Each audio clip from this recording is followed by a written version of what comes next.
This is the 2017 Volkswagen Golf GTI. It's a 4-door which has a 2-litre TSI engine, and while only in front-wheel drive, it's one of the most engaging hot hatches you can drive, because while it is down on power on some of the competition, it puts the power down better. You're not scurrying around like Bambi on ice. The power is planted.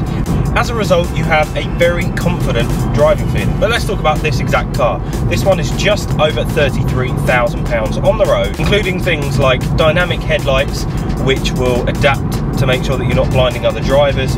But also, if you're behind someone, your main beam can be on, but they will adapt to go around the person in front of you. To the fact that it's got side assist radar, so that blind spot assist covers the entire car.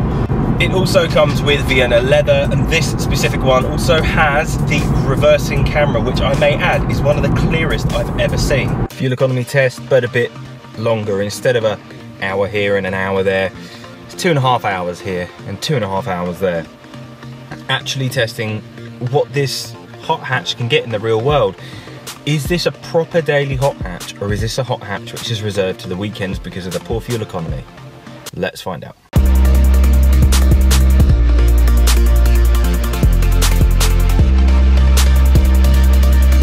38.7 miles per gallon, which isn't the best but isn't the worst, and I can't complain at that when you consider it's a hot hatch and can turn around ridiculous power figures for what it is. But you can't complain when this is a daily and a weekend car in one quite easily.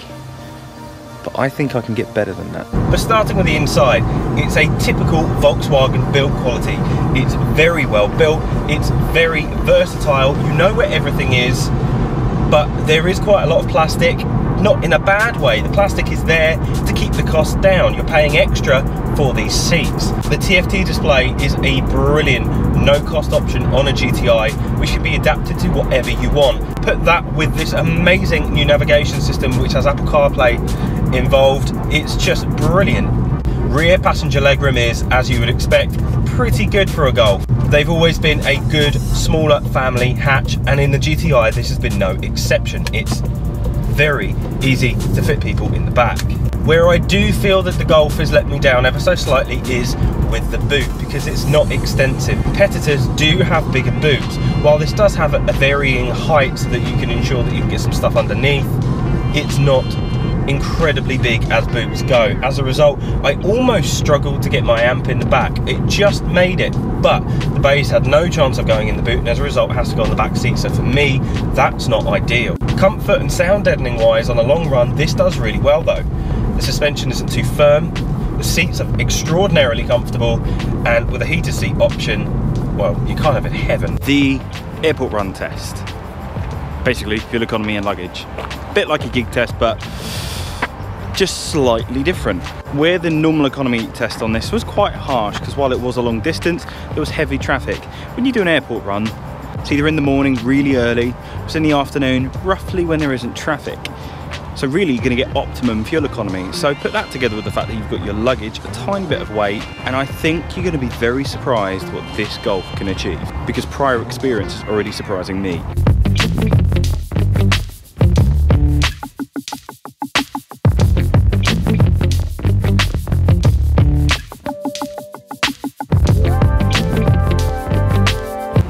As if by some kind of miracle, this has achieved 48.4 miles per gallon, which was between, well, max speed was 70, bit of undulation in what was going on, but generally motorway speeds. That is insane for a hot hatch. Talking performance and economy. So performance, 227 brake horsepower, 230 PS. It puts the power down alarmingly well, considering it's entirely front-wheel drive. The steering is extremely positive, and you really know where you're going to be placing the car. But the best part of this car has to be the gearbox, which is just silky smooth. It's literally the best gearbox I've ever had the pleasure of using in my entire life. It is absolutely beautiful to use. Economy wise, around town you're regularly looking at about 33 miles per gallon, which is pretty impressive on a run. If you're very careful, you can get up to 51 miles per gallon, but expect between 39 to 45 miles per gallon. Now, bearing in mind this is a hot hatch, that makes this almost dailyable. In fact, it makes it extremely dailyable. Styling wise, I love what Volkswagen do with the Golf. It's always a fantastic looking car, and every update it makes it look a bit more aggressive.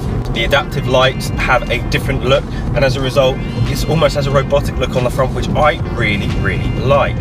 On the back, the twin exhausts are perfectly placed and lets everyone know, even if you debadge it, you're driving a GTI. But my thoughts really are that this is a exceptional hot hatch, and for me is the best hot hatch money can buy above any of the competition.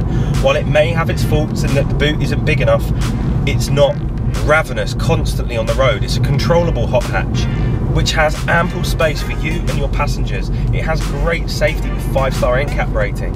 It returns amazing fuel economy on a run and looks amazing. It may not pop and crackle as much as some of the, say, an A45, but then you're paying considerably more to get that car anyway.